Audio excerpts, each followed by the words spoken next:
আল্লাহর নবী বিশ্বনবী রাহমাতুল আলামিনের সাহাবী যার নাম তালহা রাদিয়াল্লাহু তাআলা আনহু, উনি যখন বাগানের ভিতরে নামাজের জন্য উনি দাঁড়ায়া গেছে, এমনি দেখেন একটা পাখি ওই বাগানের ভিতরে ঢুকে গেছে। পাখিটা বারবার ইচ্ছা করে বাগান থেকে বাইরে হওয়ার জন্য ছটফট করতেছে, কিন্তু বেশি গাছ হওয়ার কারণে, ফাতালাতা হওয়ার কারণে বাইরে হইতে পারে না। উনার মন ওই দিকে কিছুক্ষণের জন্য চলে গেছে, আবার স্মরণ হয়ে গেছে আমিনার নামাজে, আবার মনটাকে ঘুরাইয়া নিছেন। এই যে মনটা চলে গিয়েছে, আবার ঘুরাইয়া নিয়ে আনলেন।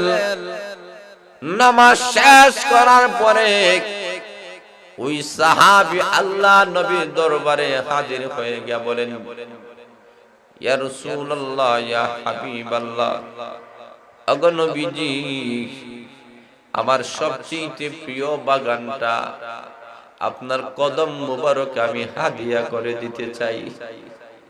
আল্লাহর নবী বলেন, কেন দিবা? সাহাবী বলেন, তার কারণ হলো এই বাগানের ভালোবাসা, বাগানের মহব্বতে আমাকে নামাজ থেকে অমনোযোগী রেখেছে। যে বাগানের মহব্বতে আমার নামাজ থেকে, নামাজের গভীর মন থেকে অমনোযোগী রেখেছে, এমন বাগান আমি রাখতে চাই না। আল্লাহর রাস্তায় আমি হাদিয়া করে দিলাম। আমরা এমন একটি সময় এই জায়গায় সমবেত হয়েছি, যখন লক্ষ্য করে দেখেন সারা বিশ্বের সমস্ত বেঈমান কাফেরেরা তাগুতি শক্তিগুলা ঐক্যবদ্ধ হয়ে গেছে। পৃথিবীর মানচিত্র থেকে ইসলাম কোরআনের আওয়াজটাকে স্তব্ধ করে দেওয়ার জন্য বলিষ্ঠ আওয়াজে বলেন, ঠিক না বেঠিক? ঠিক সেই মুহূর্তে আজকের এই মহাসম্মেলনের মাধ্যমে আপনাদের আমার এই আশা বসা আলোচনার মাধ্যমে আমরা প্রমাণ করে দিলাম যে যতদিন পর্যন্ত মসজিদ মাদ্রাসা থাকবে, উলামায়ে কেরামরা থাকবে, তৌহিদি জনতারা থাকবে, ততদিন পর্যন্ত পৃথিবীর মানচিত্র থেকে ইসলাম কোরআনের আওয়াজটাকে স্তব্ধ করে দেওয়া কোন বেঈমান কাফিরদের কখনো দুঃসাহস হবে না। ভাইরা লক্ষ্য করে দেখেন, যে আয়াতে কারিমা আপনাদের সামনে তেলাওয়াত করেছি, এই আয়াতে আমার মহান আল্লাহ ঘোষণা করেন যে নিশ্চয়ই নামাজ, ইন্নাস সালাতা তানহা আনিল ফাহশাই ওয়াল মুনকার। আল্লাহ বলেন নিশ্চয়ই নামাজ নামাজীকে সকল ধরনের বেহায়াপনা এবং অশ্লীল কাজ থেকে বিরত রাখে। ওয়ালা যিকরুল্লাহি আকবার, নামাজটি হলো সর্বোত্তম জিকির। জোরে বলেন সুবহানাল্লাহ। নামাজ এটা গুরুত্বপূর্ণ একটা আমল। নামাজের মাধ্যমে যেমন পরকালের উপকারিতা আছে, ঠিক তেমনি ভাবে নামাজের মাধ্যমে দুনিয়ার উপকারিতা আছে কি নাই? কথা বলতে হবে একটু, আছে কি নাই? আমি যে আয়াতে কালিমা তেলাওয়াত করেছি, এই আয়াতগুলোর মধ্যে মহান আল্লাহ দুনিয়ার উপকারিতার কথা আল্লাহ আলোচনা করেছে, যে এই নামাজটা পড়লে দুনিয়ায় কি উপকার হবে। এটা আমরা বেশি জানি না, আল্লাহ বেশি জানে। আরো আসতে বলে, আরো জোরে বলে, আল্লাহ রাব্বুল আলামিন এই নামাজের মাধ্যমে আমাদের অবস্থার পরিবর্তন আল্লাহ ঘটাতে চান। আল্লাহ রাব্বুল আলামিন আজকে আমাদের সমাজ থেকে যত ধরনের পাপ, যত ধরনের অন্যায় আছে, এইগুলা দুই ভাগে বিভক্ত। একটা হলো প্রকাশ্য পাপ, আরেকটা হলো গোপনীয় পাপ। আল্লাহ রাব্বুল আলামিন আমার তেলাওয়াতকৃত আয়াতের মাধ্যমে জানাইয়া দিয়েছেন যে সমাজের যত শ্রেণীর যত রকমের পাপ হোক না কেন, মানুষ যখন নামাজি হয়ে যাবে সকল প্রকারের পাপ অটোমেটিক তার নামাজ তাকে ছেড়ে দিবে। যেটা বলেন সুবহানাল্লাহ। তাহলে লক্ষ্য করে দেখেন, এই নামাজটি অত্যধিক গুরুত্বপূর্ণ একটা নামাজ। এই নামাজ সবচেয়ে গুরুত্বপূর্ণ। আল্লাহর নবী বিশ্ব নবী রাহমাতুল লিল আলামিন ঘোষণা করেছেন, রে দুনিয়ার মানুষেরা যদি জানতো যে আজান আর প্রথম কাতারের নামাজ পড়লে যে কি পরিমাণ সওয়াব, তো এই মানুষগুলো আগেই জামাতের সাথে নামাজ পড়ার জন্য দৌড় দিত। জোরে বলেন ঠিক না বেঠিক? শুধুমাত্র তাই নয়, আল্লাহর নবী বলেন তারা যদি জানতো আজান আর প্রথম কাতারের নামাজ পড়লে কি সওয়াব হয়, তো এই মানুষগুলা লটারি দেওয়া শুরু করতো যে কার আগে কে আগের কাতারে যাইতে পারে। কথা বলেন ঠিক না? ওই মাইকের আওয়াজ যা আছে ছেড়ে দেন একটু দয়া কইরা, ভিতরে বাহিরে যা আছে তারা আওয়াজে বোঝা যায়। আমরা মাইকে সবসময় আমরা কথা বলি, তো এই জন্য আওয়াজ শুনলেই বোঝা যায় মাইকের অবস্থাটা কেমন। এখন সুমায়েরা লক্ষ্য করে দেখেন, আল্লাহর নবী বিশ্ব নবী রাহমাতুল লিল আলামিন ঘোষণা করেছেন যে এইভাবে যোহরের নামাজ এবং জুমার নামাজ, এই নামাজগুলার হলে কি ফজিলত হবে, এইগুলো যদি মানুষেরা জানতো, কোন মানুষ বাড়িতে বসে থাকতো না। এইভাবে বিশ্ব নবী বলেন, কোন মানুষ যদি এশার নামাজ এবং ফজর নামাজ পড়লে কি ফায়দা হবে, এটা যদি মানুষেরা জানতো, তাহলে হামাকুড়ি দিয়ে মানুষ নামাজের মধ্যে পৌঁছিয়ে দিত। জোরে বলেন সুবহানাল্লাহ। এই পরিমাণ ফজিলতপূর্ণ নামাজগুলোর কথা আল্লাহর রাসূল আমাদের সামনে তুলে ধরেছে। এমনকি আল্লাহর নবী বিশ্ব নবী রাহমাতুল আলামিন বলেন, রে আমার সাহাবায়ে কেরাম,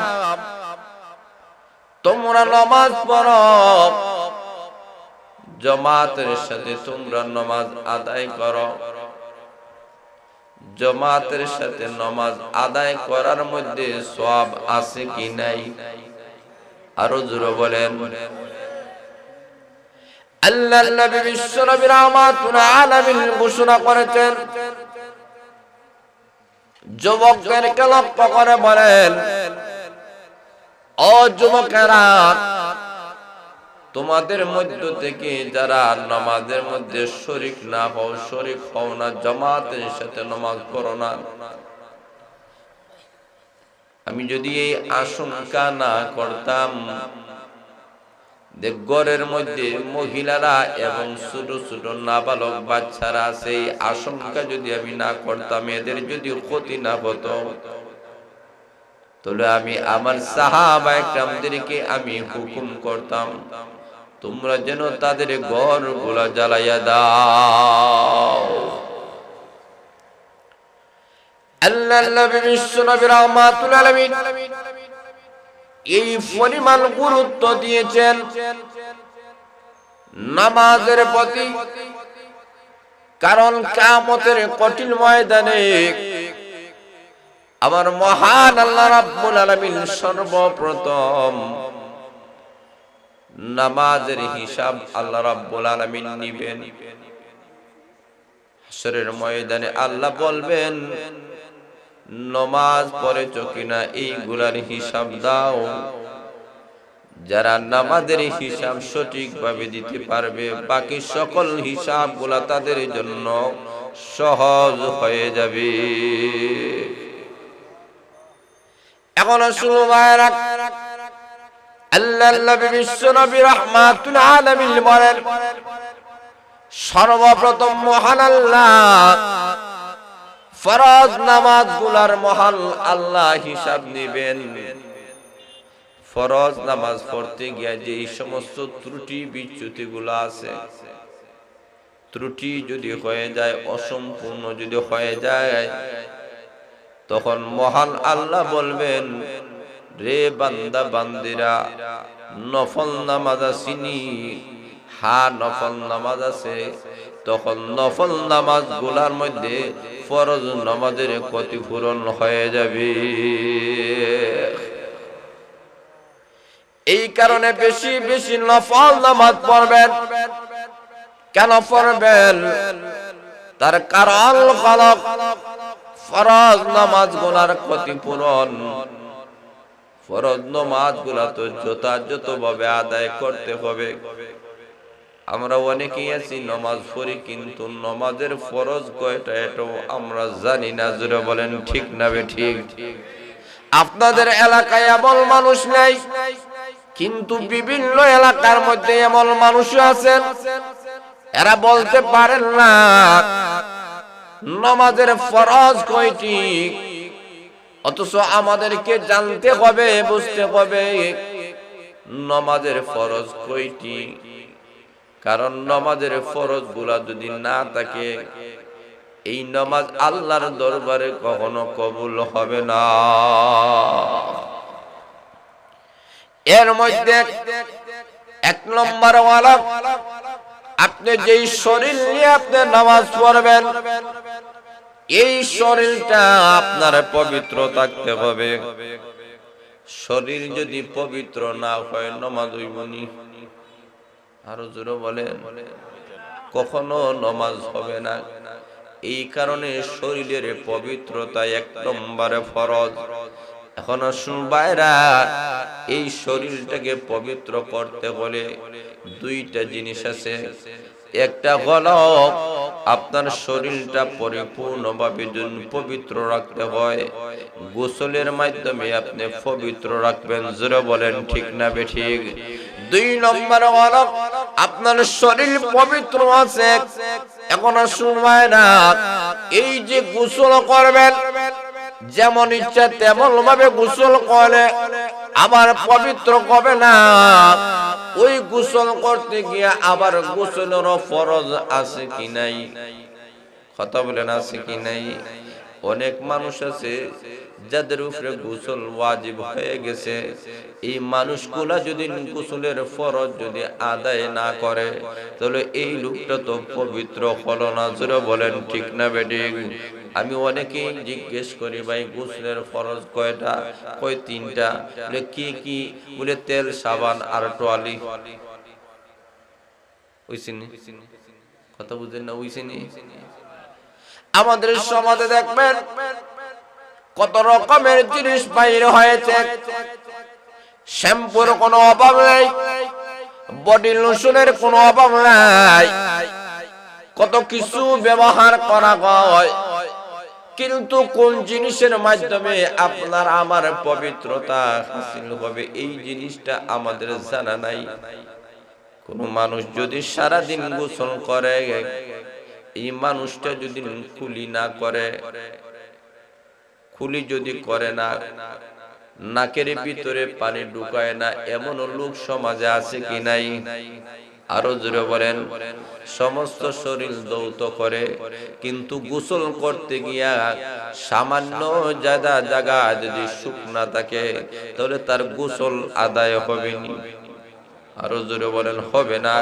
তাহলে বোঝা গেল সর্বপ্রথম পবিত্রতা হাসিল করতে হবে, গোসলের তিনটি ফরজ সঠিকভাবে আদায় করতে হবে। এই ফরজ আদায় করার পরে এখন তার শরীর পবিত্র আছে, কিন্তু তার ওযু নাই, ওযু ছাড়া নামাজ হবে না। আরো জোরে বলেন। তখন আসুন ওযুর ভিতরে, ওযু যে আমি করব, হুজুর আমাকে জানতে হবে, বুঝতে হবে ওযুর ফরজ কয়টি। জোরে সোরে বলেন ঠিক না বেঠিক? ওযুর যে 60টি ফরজ আছে, এই 60টি ফরজ সম্পর্কে আমাদেরকে জানতে হবে। 60টা ফরজ আদায় করে যারা ওযু করবে, তাদের ওযু হয়ে গেল।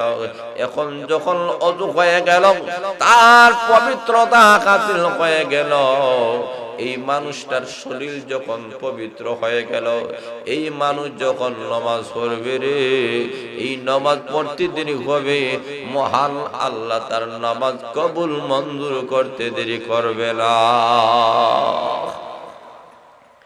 2 নম্বরে গেল, আমার শরীর পবিত্র ঠিক আছে, কিন্তু আমি যেই জামাত, আমি যেই কাপড় পরিধান করে নামাজ পড়ব, এই কাপড়টা পবিত্রতার দরকার আছে কি নাই? আরো জোরে বলেন। অনেক সময় লক্ষ্য করে দেখেন, অনেক মেয়ে লোকেরা এমন আছে, বড় বাচ্চায় পেশাব করলে হয় না ফাঁক, ছোট বাচ্চায় পেশাব করলে এটা ফাঁক না ফাঁক। আরো জোরে বলেন, এটাও না পাক। তাহলে 2 নম্বর হলো আমার কাপড়টা পাক হওয়া লাগবে, পেশাব পায়খানা থেকে মুক্ত থাকতে হবে। জোরে বলেন ঠিক না বেঠিক? গেল 2 নম্বর। 3 নম্বর হলো আমি যেই জায়গায় নামাজ পড়ব, এই জায়গাটা পবিত্রতার দরকার আছে কি নাই? আরো জোরে বলেন। যেই জায়গায় আমি নামাজ পড়ব, যতটুকু জায়গা লাগে নামাজ পড়তে, যতটুকু জায়গা রাখে আমার হাত রাখতে, পাও রাখতে, আমার কপাল রাখতে, এতটুকু নামাজের জায়গা যদি পবিত্র থাকতে হবে। পবিত্র যদি না থাকে, নাপাক জায়গায় নামাজ পড়লে নামাজ আদায় হবে না। জোরে বলেন ঠিক না বেঠিক? 4 নম্বর হলো আপনি যে নামাজ পড়বেন, আপনাকে সতর রেখে নামাজ আদায় করতে হবে। একটা পুরুষের নাভি থেকে নিয়ে হাঁটুর নিচ পর্যন্ত ডাকিয়া রাখতে হবে, এটা সর্বাবস্থার জন্য ফরজ। জোরে বলেন ঠিক না বেঠিক? এখন আসুন ভাইরা, মহিলারা যখন নামাজ পড়বে, এমন ভাবে নামাজ পড়বে মহিলাদের চুল পর্যন্ত খোলা রাখা যাবে না। জোরে বলেন ঠিক না বেঠিক? কোন মহিলা যদি এমন ভাবে শাড়ি পরিধান করে যদি নামাজ পড়ে, তাহলে তার অঙ্গ প্রত্যঙ্গ যদি খোলা থাকে, 1000 বার নামাজ পড়বা সেজদা দিবা গো মহিলা, তোমার নামাজ আল্লাহর দরবারে কবুল হবে না। ঠিক না বেঠিক? তাহলে পুরুষের সতর একরকম, নারীদের সতর আরেক রকম। একজন নারী তার চুল খোলা থাকতে পারবে না, চুল ডেকে, অঙ্গ প্রত্যঙ্গ সবগুলাকে দেখে সে নামাজের মধ্যে দাঁড়াবে। এমন একটা ঘর একটা মহিলা নির্বাচন করবে, যেই ঘরে সচরাচর সকল শ্রেণীর মানুষ ঢুকে না, নির্জন একটা ঘর মহিলাদের জন্য যেন ইবাদতখানা। জোরে বলেন সুবহানাল্লাহ। এই মহিলাটা এই নির্জন ঘরে এই মহিলাটা নামাজ পড়বে, তাহলে সতর ডাকতে হবে, এটা অন্যতম একটা ফরজ। জোরে বলেন ঠিক না বেঠিক? এরপরে আপনি যে নামাজ পড়বেন, পশ্চিম দিক দিয়ে আপনাকে নামাজ পড়তে হবে, উত্তর দক্ষিণ পূর্ব দিকে নামাজ হইব না। তো এইগুলোও আপনাকে আমাকে ঠিক রাখতে হবে। এরপরে গুরুত্বপূর্ণ বিষয় হচ্ছে আপনার নিয়তটাকে আপনার সহি করতে হবে। সহি নিয়তে আপনি নিয়তের সাথে নামাজ পড়তে হবে। এইগুলা যখন আদায় করা হবে, নামাজের ভিতরে আপনি যখন ঢুকলেন, তখন সর্বপ্রথম তাকবীর তাহরিমা আপনাকে বাঁধতে হবে। এটা নামাজের অন্যতম ফরজ। জোরে বলেন ঠিক না বেঠিক? আল্লাহু আকবার বলে হাত বাঁধতে হবে। এটাই নামাজের গুরুত্বপূর্ণ ফরজ। আপনাকে যদি সুস্থ থাকেন, ভালো থাকেন, দাঁড়ায়া নামাজ পড়তে হবে। আপনি নামাজের ভিতরে আপনাকে কিরাত করতে হবে। জোরে বলে ঠিক না বেঠিক? নামাজের মধ্যে শেষ বৈঠক যেটা আছে, এটাকে আপনাকে করতে হবে। এইগুলা নামাজের ফরজ, এইগুলা জানতে হবে, বুঝতে হবে। এইগুলা জেনে বুঝে যখন নামাজ পড়া হয়, এই নামাজটা তোমার জন্য নূর হয়ে যাবে। আর জোরে বলেন সুবহানাল্লাহ। এখন এমন একটা নামাজ, নামাজের অত্যধিক গুরুত্ব আছে। এই নামাজের মাধ্যমে মানুষের অবস্থার পরিবর্তন ঘটে যায়। আপনি আমি নামাজ পড়ি, আর নবীর সাহাবা একরাম নামাজ পড়েছিলেন। আল্লাহর নবী এক জায়গায় গিয়েছেন, আল্লাহর নবী অবস্থান করবেন, ডাক দিয়ে বলেন, আমার সাহাবায়ে কেরাম রে, তোমরা কারা আছো? আমি নবীর ফারাদারি করবা। 2 জন সাহাবী দাঁড়ায় গিয়েছেন, একজন মুহাজিরদের মধ্য থেকে, আরেকজন আনসারদের মধ্য থেকে। দাঁড়ায় বলেন, ইয়া রাসূলুল্লাহ, ইয়া হাবিবাল্লাহ, আল্লাহর নবী গো, আমরা ফারাদারি করব, অসুবিধা নেই, আপনি রেস্ট নেন। এখন শুনো ভাইরা, সাহাবা একরামের মধ্য থেকে মুহাজির সাহাবী বলেন, আমি কিছু রেস্ট নেই, আপনি দাঁড়াইয়া থাকেন, পরে আপনি রেস্ট নেবেন, আমি দাঁড়াইয়া থাকবো।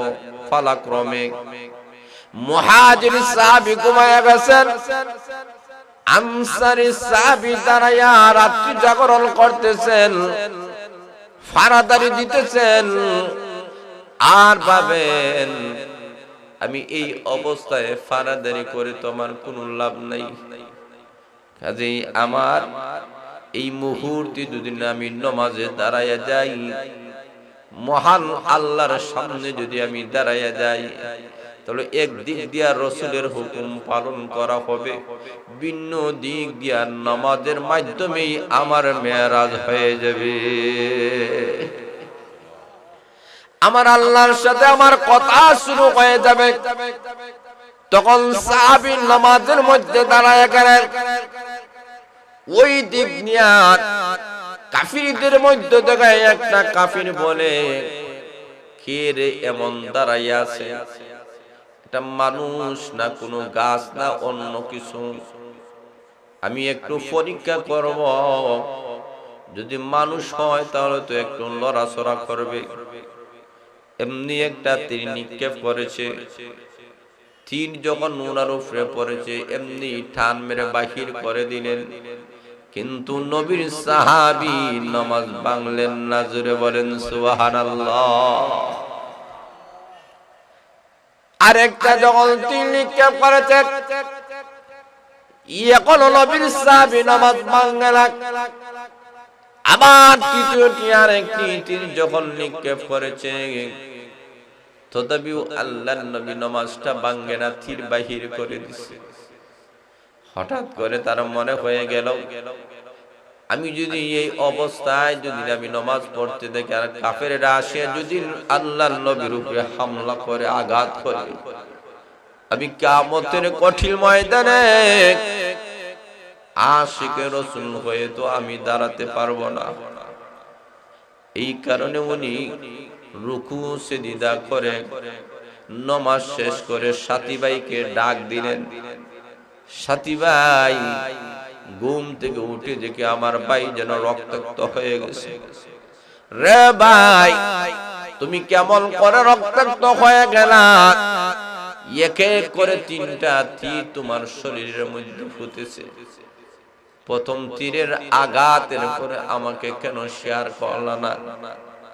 উনি ডাক দেয়া বলেন, কেমন ভাবে আমি তোমাকে শোনাবো, তোমাকে জানাবো? কারণ নামাজের ভিতরে এমন একটা সূরা আমি তেলাওয়াত করা শুরু করেছি রে, এই সূরা এত মজা আমার কাছে লেগেছে।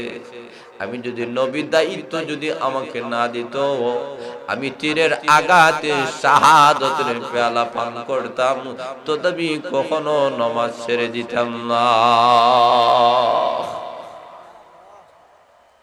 কেমন ছিল নবীর সাহাবা কেরামের নামাজ?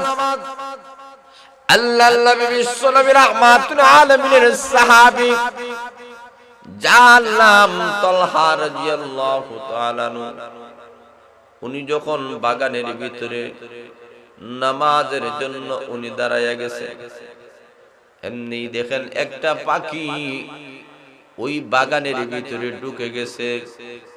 পাখিটা বারবার ইচ্ছা করে বাগান থেকে বাইরে হওয়ার জন্য ছটফট করতেছে, কিন্তু বেশি গাছ হওয়ার কারণে, ফাতালাতা হওয়ার কারণে বাইর হইতে পারে না। উনার মন ওই দিকে কিছুক্ষণের জন্য চলে গেছে, আবার স্মরণ হয়ে গেছে আমিনার নামাজে, আবার মনটাকে ঘুরাইয়া নিছেন।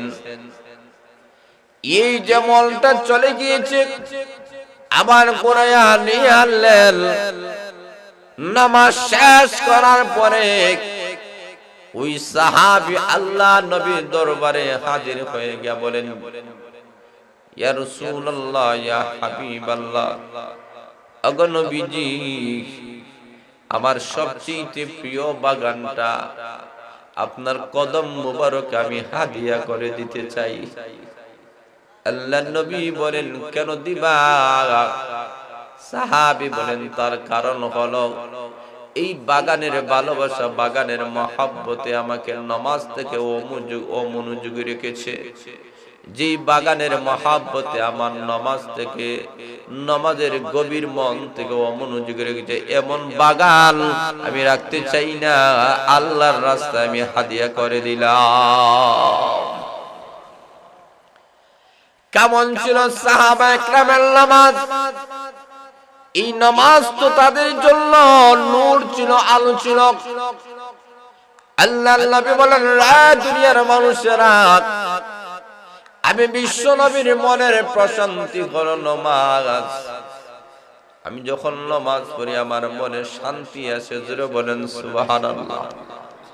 আল্লাহর নবী, বিশ্ব নবী রাহমাতুল আলামিন নামাজ পড়তেন এমন ভাবে। আল্লাহর নবী নামাজ পড়তেন, আজান হয়ে গেলে বিশ্ব নবী আর কোনো কিছুই নবীজি চিনে না, কারো পরিচয় নবীর কাছে থাকে না। কেন? নামাজের মাধ্যমে আহ্বান করা হইতেছে, আল্লাহু আকবার, আল্লাহু আকবার, আমার মহান আল্লাহ সবচেয়ে বড়। জোরে বলেন সুবহানাল্লাহ। এখন আসুন মায়েরা, নামাজের দুইটি জিনিস ঠিক রাখতে হবে। একটা হলো বাহ্যিক জিনিস, আর একটা হলো আভ্যন্তরীণ জিনিস। বাহ্যিক জিনিস মানে হলো নামাজের ফরজগুলো সঠিকভাবে আদায় করতে হবে, নামাজের ওয়াজিবগুলো সঠিকভাবে আদায় করতে হবে। নামাজের ভিতরে কিছু সুন্নত আছে কি নাই? কথা বলেন। এই সুন্নত গুলা আদায় করতে হবে। নামাজের ভিতরে যে মুস্তাহাব গুলা আছে এইগুলা আদায় করতে হবে। এইগুলা যথাযথভাবে আদায় করার পরে 2 নম্বর হলো নামাজের ভিতরে মনটাকে হাজির রাখতে হবে। আমাদের সমাজে আমরা অনেক মানুষ এমন আছি, নামাজ পড়ি মসজিদে কিন্তু মনটা দোকানে নাই। কথা বলে, নামাজ পড়ি মসজিদে, মনটা বাড়িতে। এইভাবে নামাজ পড়লে হবে না। নামাজটাকে এমন ভাবে পড়তে হবে, আমার মহান আল্লাহ রাব্বুল আলামিনের সামনে আমি দাঁড়াইছি। ও দুনিয়ার মানুষেরা রে, আমরা যখন নামাজের মধ্যে দাঁড়াই তখন মহান আল্লাহর কুদরতি কদমের মধ্যে আমরা কিন্তু সিজদা করি। জোরে বলেন ঠিক না বেঠিক? কিয়ামতের কঠিন ময়দানে আমার মহান আল্লাহ রাব্বুল আলামিন পরীক্ষা করবেন। আল্লাহ রাব্বুল আলামিন বলবেন, আজকে হাসরের ময়দানে মহান আল্লাহ রাব্বুল আলামিনের কুদরতি পাও আল্লাহ বাড়াইয়া দিবেন। এমনি মানুষেরা দুনিয়া থাকা অবস্থায় যারা নামাজি ছিল এরা মুহূর্তের ভিতরে সিজদায় লুটে পড়ে যাবে। এক শ্রেণীর মানুষেরা সিজদায় পড়বে না। কেন পড়বে না? তার পিঠের মধ্যে মোহর মেরে দেওয়া হবে। এরা ইচ্ছা থাকার পরেও সিজদা করতে পারে না। এমনি হাসরের ময়দানে প্রমাণ হয়ে যাবে এরা ছিল দুনিয়ার বেনামাজি বান্দা বান্দিরা। দুনিয়াতে বেনামাজি থাকার কারণে কিয়ামতের কঠিন ময়দানে আল্লাহর কুদরতি পাবে, সিজদা দিতে পারবে না। তাহলে বোঝা গেল কতটুকু অপমানের বিষয়, অবদস্তের বিষয়। এই কারণে আল্লাহ রাব্বুল আলামিন বলেন, নামাজটাকে সুন্দর করো, ঠিক করতে হবে। এমন ভাবে নামাজ পড়ো আল্লাহকে রাজি আর খুশি করার জন্য, মানুষকে দেখানোর জন্য নয়। আল্লাহ বলেন যে এক শ্রেণীর মানুষেরা এমন আছে, এরা নামাজ পড়ে, এরা 2টা উদ্দেশ্য নিয়ে নামাজ পড়ে। একটা উদ্দেশ্য হলো এরা খামখেয়ালি নামাজ পড়ে, মনোযোগ সহকারে নামাজ পড়ে না, এমন নামাজি সমাজের মধ্যে আছে কি নাই? আরো জোরে বলেন। আল্লাহ কোরআনে বলেছেন, ফাওয়াইলুল লিল মুসাল্লিন আল্লাযীনা হুম আন সালাতিহিম সাহুন।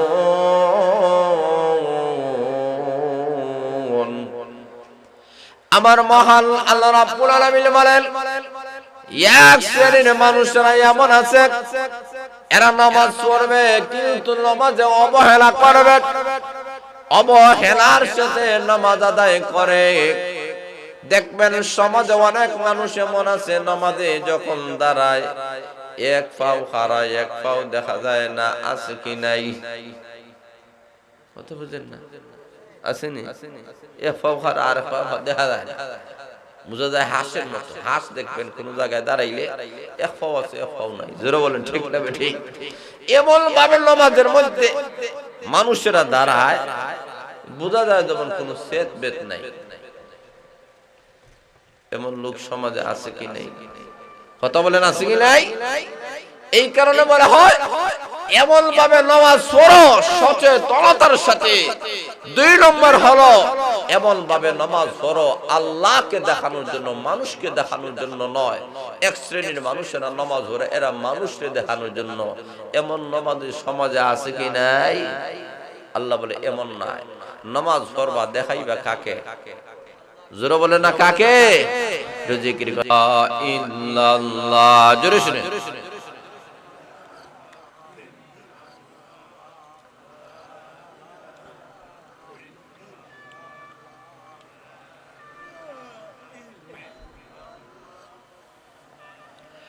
লা ইলাহা ইল্লাল্লাহু মুহাম্মাদুর রাসূলুল্লাহ সাল্লাল্লাহু আলাইহি ওয়াসাল্লাম। এখন শুনো ভাইরা, এই শ্রেণীর মানুষেরা মানুষকে দেখানোর জন্য নামাজ পড়ে। আর এই পৃথিবীতে অনেক আল্লাহ ওয়ালারা যুবক আর যুবতীরা আছে, এরা বলেন দুনিয়ার কোন মানুষকে দেখাবো না রে, একজনকে আমি দেখাতে যাই, তিনি হয়েছেন আমাদের মহান আল্লাহ। অসংখ্য গণিত ঘটনাগুলো আছে, এর মধ্যে একটা ঘটনা এমন হলো, এমন একটা ধার্মিক যুবতী সুরুচি সুন্দরী মহিলা, সাবালক হওয়া থেকে শুরু করে কখনো নামাজ ছাড়ে না। এমন ভাবে নামাজে পাবন্দী হয়ে গেল, মেয়েটার বয়স যখন 21 বছর হয়ে গেল, মা বাবারা ছেলে দেখা শুরু করে দিয়েছে। আমার মেয়ে বিবাহের উপযুক্ত হয়ে গেল, আমাকে তো বিবাহ দিতে হবে। মা বাবা পছন্দ করে নিল এমন একটা ছেলে, একদিক দিয়া ইঞ্জিনিয়ার, আবার ভিন্ন দিক দিয়া বড় বিজ্ঞানী, বেতনের কোনো অভাব নাই। মেয়ের কাছে আসিয়া মা বাবা যখন বলে, মা গো তোমার জন্য এমন একটা বর আমরা পছন্দ করেছি, যার ডিগ্রি আছে, যার টাকা পয়সা আছে, কোনো অভাব অনটন হবে না, তার কাছে তোমাকে বিবাহ দিতে চাই। মেয়ে বলে, মা বাবা গো আমি দুনিয়ার কোনো ডিগ্রি চাই না, টাকা চাই না, পয়সা চাই না, আমাকে যেহেতু বিবাহই দিবা গো, একজন আল্লাহওয়ালা হাফেজে কোরআন দেখে আমাকে বিবাহ দিবা। মা বাবার দিলের মধ্যে আসলো, আমার মেয়ে যেহেতু আল্লাহওয়ালা ছেলে চায়, হাফেজে কোরআন চায়, তুমি এই ছেলের কাছে বিবাহ দিব না। তারা তালাশ করে একজন হাফেজে কোরআন ছেলেকে পেয়েছে। বিবাহ তারিখ নির্দিষ্ট হয়ে গেল, বিবাহে অনুষ্ঠান শুরু হয়ে গেল। হেমত অবস্থায় ওই মেয়ের ওই মহিলার বান্ধবীরা সবাই চলে আসলো। উদ্দেশ্য হলো আমাদের বান্ধবীকে আজকে নতুন সাজে সাজাবো, বরের হাতে না আমরা তুলে দেব। সবাই 1-2 ঘন্টা তার পিছনে লেগে লেগে তাকে সুন্দর করে যখন তাকে সাজাইয়াছে গুছাইয়াছে, সবগুলা রেডি হয়ে গেল। যেমন বিউটি পার্লারে গেলে 2-3 ঘন্টা ছাড়া সাজানো হয় না। জোরে বলেন ঠিক না বেঠিক? এখন আসলে ভাইরা সুন্দর করে যখন 2-2.5 ঘন্টার মেহনতের মাধ্যমে তাকে সাজানো হলো, অলংকার আদি পরিধান করানো হলো, নতুন সাজে সজ্জিত হয়ে মেয়েটি বসে আছে। বর এবার আসবে, কনেকে কবুল করে নিয়ে যাবে। এমত অবস্থায় মসজিদের মুয়াজ্জিন সাহেব যখন আজান দিয়ে দিছে, আল্লাহু আকবার, আল্লাহু আকবার, মুয়াজ্জিন সাহেব যখন বলেছে আল্লাহ সবচেয়ে বড়, আল্লাহ সবচেয়ে বড়, এবার কোনে ডাক দিয়ে বলে আমাকে আর দেরি করিও না, আমাকে ওয়াশরুমে নিয়ে চলো। আমার মহান আল্লাহ মুয়াজ্জিনের মাধ্যমে ডাক দিয়েছেন আল্লাহ বড়, কাজেই আমার সাজ সুজের চাইতে আমার আল্লাহ বড়। সুবহানাল্লাহ। আরো জোরে বলেন, এই সাজ সুজ বড় না আল্লাহ বড়? আরো জোরে বলেন। এমনি মেয়েটি বলে আল্লাহ বড়, কাজেই এখন আল্লাহর দরবারে আমাকে হাজিরা দিতে হবে। সব অলংকার আদি কুনিয়া, নতুন কাপড় গুলা মেয়েটা কুনিয়া, মুখে যেই মেকআপ করা হয়েছে এইগুলা বাথরুমে গিয়ে ওযুর মাধ্যমে সবগুলা ধুয়ে নিল। মা বাবা, বন্ধু বান্ধব, আত্মীয় স্বজনেরা বলে আহারে তোর মাথায় কোনো সমস্যা নাকি? এই মুহূর্তে তোকে বর এসে কবুল করে তোকে নিয়ে যাবে, বর যাত্রীরা আসতেছে, তারা জীবনের সর্বপ্রথম তোকে দেখবে। এই এলোমেলো অবস্থায় দেখলে তো তোরে নিবে না, কবুল কইব না। রে মা, আজকের দিনের জন্য আমাদের ইজ্জত রক্ষা কর, এইভাবে এলোমেলো হইস না। মেয়ে ডাক দিয়ে বলে আমাকে নিলে নেক, না নিলে না, কোনো অসুবিধা নাই, কিন্তু আমি কখনো নামাজ কাজা করতে পারি না। লক্ষ্য করে দেখেন মেয়েটা ওযু করে নিল, অঙ্গ প্রত্যঙ্গ গুলা দোয়ার মাধ্যমে তার যত সাজ ছিল সবগুলা পানির সাথে ধুয়ে মুছে চলে গেল। আল্লাহ নবী ঠিক তেমনি ভাবে ঘোষণা করেছেন, ও আমার উম্মতেরা তোমরা শুনে নাও, তোমরা যখন নামাজ পড়ো, তোমরা যখন এক ওয়াক্তের নামাজ পড়ো, অঙ্গ প্রত্যঙ্গ গুলা দেওয়ার সাথে তোমাদের জীবনের সগীরা গুনাহগুলো মহান আল্লাহ মাফ করে দেয়। আল্লাহর নবী বলেন, রে আমার সাহাবায়ে কেরাম, তোমরা লক্ষ্য করে দেখো, তোমরা যদি কোনো একটা জিনিসকে যদি 1 বার 2 বার 3 বার নয় 5 বার যদি দৌত করো, এই জিনিসের মধ্যে কোনো ময়লা আবর্জনা থাকবে না। নবীজির সাহাবা একরাম বলেন, না গো নবীজি, কোনো ময়লা আবর্জনা থাকবে না। নবীজি বলেন, ও আমার উম্মতেরা, তোমরা যখন 5 বেলা নামাজ পড়ো রে, তখনই তোমাদের জীবনের কোনো গুনাহ থাকে না, সকল সগীরা গুনাহ আল্লাহ মাফ করে দেয়।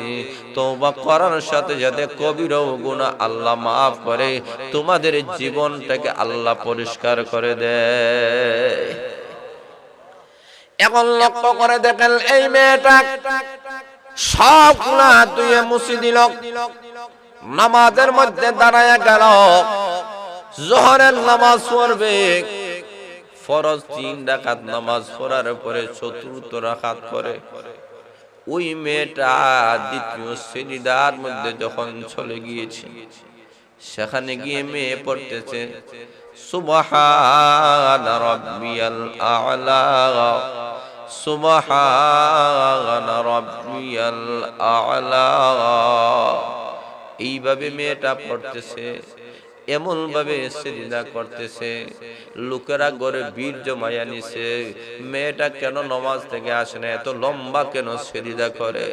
সবাই যায়, তার কাছে যায়, কিন্তু কেউ সাহস করে না মেয়েকে কিছু জিজ্ঞেস করবে, কারণ মেয়েটা না নামাজের মধ্যে রয়েছে। এমনি মা ডাক দিয়ে বলে, আমার মেয়ে তো এত লম্বা সিজদা করে না, আমি একটু দেখতে চাই। মেয়ের কাছে গিয়ে যখন সামান্য হাত দ্বারা নাড়া দিয়েছে, নাড়া দিতে দেরি হয়েছে, মেয়েটা চটফট করে জমিনে পড়ে গেছে। এমনি তাকাইয়া দেখে এই মেয়েটা এখন নয়, অনেক আগেই সিজদার মধ্যে মহান আল্লাহর সাথে সাক্ষাৎ করে নিয়েছে। এই যে মেয়েটা সিজদা দিল, এই সিজদাটা মেয়ের জীবনের শেষ সিজদা হয়ে গেল। এই যে ওযু করে নামাজ পড়ে সিজদার মাধ্যমে, আল্লাহর নবী বলেন, মানুষ যখন সিজদা করে মাটিতে নয় রে, আল্লাহর কুদরতি পাবে সিজদা করে। এই মেয়েটা কপাল কত ভালো, এই মেয়ের ভাগ্যটা কত ভালো, মহান আল্লাহর কুদরতি পাবে রেখে তার জীবনটা, প্রাণ পাখিটা বাইর হয়ে গেল। এই রকম সিজদার মধ্যে যাদের মৃত্যু হয়, এদের ভাগ্য খারাপ না ভালো? আরো জোরে বলেন। এই রকম আমাদের সমাজে দেখবেন অনেক আল্লাহওয়ালারা, এরা নামাজের দাঁড়ানো অবস্থায় জাল কবজ হয়ে যায়, রুকু অবস্থায় জাল কবজ হয়ে যায়, সিজদারত অবস্থায় জালটা কবজ হয়ে যায়। এই কারণ আল্লাহর দরবারে আমাদেরকে দরখাস্ত করতে হবে, প্রভু গো, এই দুনিয়া থেকে যেহেতু আমাদেরকে চলে যাইতে হবে, আল্লাহ যখন মালাকুল মউত ফাটাইয়া দিবা, তখন সিজদারত অবস্থায় যেন মালাকুল মউত ফাটাইয়া দিও। এখন শুনবায়রা, এই মেয়েটা আল্লাহর জন্য আল্লাহর ভালোবাসা মহাব্বত দেখাইয়াছে, কিন্তু আমাদের সমাজে তাকাইয়া দেখেন, যখন বিবাহ অনুষ্ঠান শুরু হয়, বর আর কনেরা মনে করে যে এই দিনের নামাজ মনে হয় মাফ। কথা বুঝেন নাই? আরো জোরে বলেন। বর কনে মনে করে মাফ, বরযাত্রীরা মনে করে হাফ। কথা বলেন ঠিক না? বরযাত্রীরা মনে করে হাফ, এরা নামাজ পড়তে চায় না। আর বর কনে এই দিন নামাজ পড়াটা যেমন দুঃখের বিষয়, কিন্তু অত্যন্ত গুরুত্বের সাথে বুঝতে হবে, যেই দিন একটা কনের বিবাহ হলো, যেই দিন একটা বরের বিবাহ হলো, ওই দিন বরটাকে বুঝতে হবে যে আজকে শুভ একটা কাজ করতেছি, কমপক্ষে আজকের দিনের জন্য হলে 5 বেলা নামাজ সারা যাবে না। ওই মেয়েটাও বুঝতে হবে যে কমপক্ষে অন্য দিনে পড়ি আর নাই পড়ি, আজকের দিনের জন্য হলে যেহেতু গুরুত্বপূর্ণ একটা কাজ, নতুন একটা মানুষের সাথে আমার একটা সম্পর্ক হবে, একটা সম্পর্ক হইতেছে, এই মানুষটা কতটুকু ভালো মন্দ আমার জানা নাই। আয় আল্লাহ, 5 বেলা নামাজ পড়ে তোমার কাছে দরখাস্ত করলাম যাতে আমার এই বরটা যেন আমার জন্য রহমতের জন্য হয়। জোরে বলেন সুবহানাল্লাহ। তাহলে বুঝতে হবে এই নামাজটাকে গুরুত্ব দিতে হবে, নামাজ আগে। আর আজকে আমাদের সমাজের অবস্থা হয়ে গেছে, আজকে সমাজের নামাজ, নামাজের সমাজ নাই। জোরে বলে ঠিক না ঠিক? বলে সমাজের নামাজ মানে সমাজে যদি হয় নামাজ ভরা লাগে, নামাজ ভরে, সমাজে হয় নামাজ ভরা লাগতো না, করে না। এখন বর যাত্রী, বরের সাথে যখন যাত্রী চলে গেল, এখন সবাই বলতেছেন নামাজ এখন ভরা লাগতো না, তখন বর যাত্রীরও হয় নামাজ ভরা, মানে সমাজের নামাজ। আসলে সমাজের নামাজ নয়, নামাজের সমাজ। কথা বলেন ঠিক না ঠিক?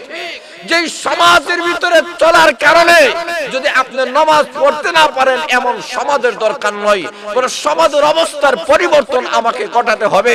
যদি সবাই বেনামাজি হয়, আমি একাই নামাজ পড়ে সবাইকে নামাজি বানাতে হবে, এটাই আমার আসল উদ্দেশ্য।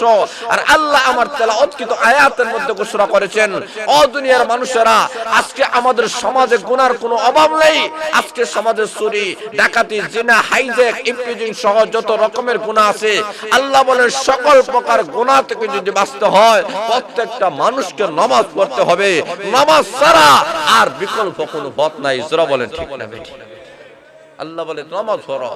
নামাজ যেই লোকটা পড়ে এ চুরি করতে পারে না, নামাজ যে পড়বে এ জিনা করতে পারে না, নামাজ যে পড়ে এ সুদ খাইতে পারে না, নামাজ যে পড়বে এ ঘুষ খাইতে পারবে না, নামাজ যে পড়বে এ গীবত করতে পারে না, নামাজ যে পড়বে এ চুগলখড়ি করতে পারে না, নামাজ যে পড়ে এ পরনিন্দা করতে পারে না, নামাজ যে পড়ে অন্যের হক নষ্ট করতে পারে না, বান্দার হক নষ্ট করতে পারে না, আল্লাহর হক নষ্ট করতে পারে না, কাউকে গালি দিতে পারে না, কার মধ্যে আঘাত করতে পারে না। সকল ধরনের অন্যায় বেহায়াপনা নামাজের মাধ্যমে বন্ধ করাই সম্ভব, আর বিকল্প কোনো পথ কথা বলেন পথ নাই। ফিটানোর মাধ্যমে আর শাসনের মাধ্যমে কোনোদিন মানুষকে ভালো করা যায় না। আজকে আমাদের সমাজ থেকে চুরি বন্ধ করতে হয়, জিনা বন্ধ করতে হয়, হাইজ্যাক বন্ধ করতে হয়, ইফতিদিন বন্ধ করতে হয়, গান বন্ধ করতে হয়, কনসার্ট বন্ধ করতে হয়, দুর্নীতি বন্ধ করতে হয়। প্রত্যেকটা মানুষকে নামাজি বানিয়ে দিতে হবে, নামাজের খাতারে দাঁড় করে দেন। এই মানুষটা আর চুর থাকবে না, বদমাশ থাকবে না, খারাপ থাকবে না, তার কাছ থেকে অনিষ্ট কোনো কাজ হতে পারে কথা বলেন ভারে কেন? আমার তেলাওয়াতকৃত আয়াতের মধ্যে আল্লাহ জানায় দিয়েছে, আল্লাহ নবী বিশ্বনবী রাহমাতুল আলামিনের কাছে একটা লোক আসিয়া কলেমা পড়ে মুসলমান হয়ে গেল। মুসলমান হওয়ার পরে নামাজ থেকে যখন বাইর হয়, নামাজ থেকে বাইর হওয়ার পরে যত রকমের গুনাহ আছে, অন্যায় আছে, সকল গুনাহ করে। আল্লাহর নবীর সাহাবায়ে কেরামরা অভিযোগ করেন, ইয়া রাসূলুল্লাহ, ইয়া হাবিবাল্লাহ, ওগো নবীজি, আপনার ওই মুসল্লিটা নামাজের ভিতরে যখন থাকে তখন তো সে নামাজ পড়ে, নামাজ থেকে যখন বাইর হয়ে যায় তখন সমাজের এমন কোন অন্যায় অপরাধ নাই যা সেই লোকটা করে না। আল্লাহর নবী বলেন, আমার সাহাবায়ে কেরাম তাকে একটু নামাজ পড়তে দাও, একটু সুযোগ দাও, অবশ্যই দেখবা আমার মহান আল্লাহ না বলেছেন নামাজ তাকে গুনার কাজ থেকে বিরত রাখবে। ঠিকই দেখা গেল কিছুদিন যেতে না যেতে ওই সাহাবী এমন ভাবে নামাজি হয়ে গেলেন, এখন আর সমাজের কোনো গুনাহ করেন না, অন্যায় করেন না। সকল প্রকার গুনাহ যখন উনি ছেড়ে দিয়েছেন, এমনি আমার মহান আল্লাহ ওই সাহাবীর পক্ষে কিয়ামত পর্যন্ত সমস্ত নামাজীদের পক্ষে আল্লাহ আমার তেলাওয়াতকৃত আয়াত নাযিল করে দিয়েছে। আয়াত নাযিল করে আল্লাহ জানায় দিলেন, ইন্নাস সালাতা তানহা আনিল ফাহশাই ওয়াল মুনকার, নিশ্চয়ই নামাজ, নামাজকে ফাহশা বলা হয় ওই সমস্ত পাপগুলাকে যেগুলা প্রকাশ্যভাবে দেখা যায়, বোঝা যায়, এটার জন্য মানুষদেরকে জিজ্ঞেস করার কোনো দরকার নাই। জোরে বলেন ঠিক না বেঠিক? যেমন চুরি করা যে গুনাহ, জিনা করা যে গুনাহ, হাইজ্যাক করা যে গুনাহ, মদ খাওয়া যে গুনাহ, গাঁজা খাওয়া যে গুনাহ, এটা কাউকে জিজ্ঞেস করা লাগবে? কেউ জানে না, সবাই জানেন। আরো কিছু গুনাহ আছে, এগুলা গোপনীয় গুনাহ, কেউ জানে না। এটার জন্য মাসলা মাসের মানুষদেরকে জিজ্ঞেস করতে হয়, জানতে হয়। আল্লাহ বলেন, প্রকাশ্য হক অপ্রকাশ্য হক সকল রকমের গুনাহ থেকে একজন নামাজীকে বিরত রাখে। তবে সবচেয়ে বড় হাতিয়ার হচ্ছে আমাদের নামাজ। নামাজ যদি ঠিক হয়ে যায়, এই মানুষটা সবগুলা ঠিক হয়ে যাবে, আইল ঠিক হয়ে যাবে, সবগুলা দুর্নীতি বন্ধ হয়ে যাবে। যদি নামাজ যদি সঠিকভাবে পড়া হয় আর সঠিকভাবে নামাজ যদি আদায় করা না হয়, তাহলে এই নামাজটাকে কখনো পরকাল তো দূরের কথা, দুনিয়ার গুনার কাজ থেকে তাকে বিরত রাখতে পারবে না। জোরে বলেন ঠিক না বেঠিক? তাহলে দুনিয়ার সকল প্রকারের গুনার কাজ থেকে যদি বিরত রাখতে হয়, তাহলে বুঝতে হবে যে আমাদের কার নামাজ ঠিক হয়, কার নামাজ ঠিক হইতেছে না। এরা আমরা নিজেরাই বুঝতে পারবো। যারা নামাজ পড়ার পরে দেখা যায় চুরি করে না, জিনা করে না, গুনাহ করে না, দুই নম্বরি করে না, মাল কম দেয় না, কথা বলে ঠিক না, আমানতের খেয়ানত করে না, বুঝা যাবো এই নামাজটা হইছে। আর যার নামাজ পড়ার পরে দেখা যায় দান্দামি আছে আর মস্তানি আছে, খারাপ কাম আছে, বুঝা গেল তার নামাজ সঠিকভাবে হইতেছে না। কেন? আল্লাহর আয়াত এটা আমাদের বাস্তব, আমাদের সামনে, যে নামাজি বান্দা কখনো গুনাহগার হতে পারে। এজন্য রাসূল আমার মহান আল্লাহ রাব্বুল আলামিন বলেন, রে দুনিয়ার মানুষেরা, ওয়ালা যিকরুল্লাহি আকবার, নামাজ হচ্ছে সর্বোত্তম জিকির। নামাজের চেয়ে বড় স্মরণ আর কিছুই হতে পারে না। মহান আল্লাহর সাথে যদি কথোপকথন করতে হয়, আর কোনো মাধ্যম নাই, আর কোনো উসিলা নাই, একমাত্র উসিলাই হলো নামাজ। আল্লাহর নবী মেরাজ থেকে আসার পরে মহান আল্লাহ বলেন, নবী গো, 50 ওয়াক্তের নামাজ আপনার উম্মতকে আমি আল্লাহ দিলাম, এই নামাজটাকে তাদের জন্য মেরাজ বানাইয়া দিলাম। আপনি নবীজি, আপনার সকল উম্মত আকাশের মধ্যে আসে আমি আল্লাহর সাথে কথা বলতে পারবে না, সাক্ষাৎ করতে পারবে না। আমি মহান আল্লাহ জানাইয়া দিলাম, ওই বান্দা আর বান্দিরা যখন নামাজে দাঁড়াইয়া যাবে, আমি মহান আল্লাহর সাথে তাদের কথোপকথন শুরু হয়ে যাবে। তাহলে বোঝা গেল এমন নামাজের দরকার আছে কি নাই? কথা বলেন, আছে কি নাই? এখন শুনবায় রাখ, আমার মহান আল্লাহ রাব্বুল আলামিন বলেন, এমন নামাজ পড়তে হবে, এই নামাজ এমন একটা নামাজ, যেই নামাজের মাধ্যমে মহান আল্লাহ তার ভালোবাসা নৈকট্য হাসিল করা যায়। এখন শুনবায় রাখ, এমন নামাজটিকে আমরা কখনো ছাড়া যাবে না। আজকে আমি নামাজ পড়বো, আমার ছেলে নামাজ পড়ে না, আমি নামাজ পড়ি, আমার মেয়ে নামাজ পড়ে না, আমি নামাজ পড়ি, আমার স্ত্রী নামাজ পড়ে না, এটা কখনো করতে পারে না। আমি যদি জিজ্ঞেস করি কেন আপনি নামাজ পড়েন, যদি বলেন এমনি নামাজ পড়ি, ঠিক আছে, অসুবিধা নাই। আর যদি বলেন না আমি নামাজ পড়ি জাহান্নামের আযাব থেকে বাঁচার জন্য, তাহলে কেমন ভাবে আপনি ফজরের নামাজ পড়েন, আপনার স্ত্রী ঘুমায় আপনি আছে, আপনার ছেলে মেয়ে ঘুমায় আছে, জোরে বলেন ঠিক না বেঠিক? এটা মুমিন মুসলমানের কাম হতে পারে না। মুমিন মুসলমানের কাম হলো আমি নামাজ পড়বো, আমার মাও নামাজ পড়বেন, আমার বাবাও নামাজ পড়বেন, আমার ছেলে মেয়েরা নামাজ পড়বে। আমার কলিজার টুকরাটাকে আমি দুনিয়া থাকা অবস্থায় দুনিয়ার কোনো আগুনে নিক্ষেপ করতে আমি চাই না। এই কলিজার টুকরা যদি বেনামাজি হয়, কিয়ামতের দিন যদি জাহান্নামের লাকড়ি হয়, আমার স্ত্রীকে দুনিয়াতে কষ্ট দিতে চাই না। কিয়ামতের দিন এমন স্ত্রী যদি জাহান্নামের লাকড়ি হয়, আবার মা বাবাকে আমি কষ্ট দেই না। আমার মা বাবা বেনামাজি হয়ে যদি জাহান্নামে চলে যায়, তাহলে এই চাইতে হতভাগা সন্তান আসমানের নিচে জমিনের উপরে আর কেউ হতে পারে না। জোরে বলেন ঠিক না বেঠিক? তুই এইভাবে আমরা প্রত্যেকেই যদি দায়িত্ব গ্রহণ করি, আমার পরিবারের যত সদস্য আছেন, একজন সদস্য নামাজ ছেড়ে ঘরে বসে থাকতে পারবা না। যারা পুরুষ আছো জামাতের সাথে নামাজ পড়বা, মহিলারা যারা আছো কখনো নামাজ ছাড়া যাবে না। স্বামী যদি বলে আপনি যদি নামাজ না পড়েন গো স্ত্রী, আমি আপনার হাতের খানা খাইব না, এমন ভাবে যদি স্বামী বলেন, এই স্ত্রী নামাজ না পড়ে বসে থাকতে পারে? আরো জোরে বলেন, আরে না, তাহলে স্ত্রীও নামাজি হয়ে যাবে, আপনার বাবাও নামাজি হন, আপনার মাও নামাজি হন। কারণ মহান আল্লাহ বলেছেন, ইয়া আইয়ুহাল্লাযীনা আমানু কু আনফুসাকুম ওয়া আহলিকুম নারা, হে ঈমানদার লোকেরা, তোমরা নিজেরা জাহান্নামের আযাব থেকে বাঁচো, তোমাদের পরিবার পরিজনটাকে জাহান্নামের আযাব থেকে বাঁচাও। তাহলে বোঝা গেল শুধু নিজেরাই নামাজ পড়ে জাহান্নাম থেকে বাঁচলে হবে না, আমাদের পরিবার পরিজনকে নিয়ে জাহান্নামের আযাব থেকে বাঁচার দরকার আছে কি নাই? আরো দিন আছে কি নাই? এখন সময় না, এমন নামাজটিকে আমরা কখনো ছাড়া যাবে না। এই নামাজটিকে গুরুত্ব সহকারে আদায় করতে হবে। আমার মহান আল্লাহ রাব্বুল আলামিন অন্য আয়াতের মধ্যে ঘোষণা করেছেন, আল্লাহ রাব্বুল আলামিন বলেন, ক্বাদ আফলাহাল মুমিনুন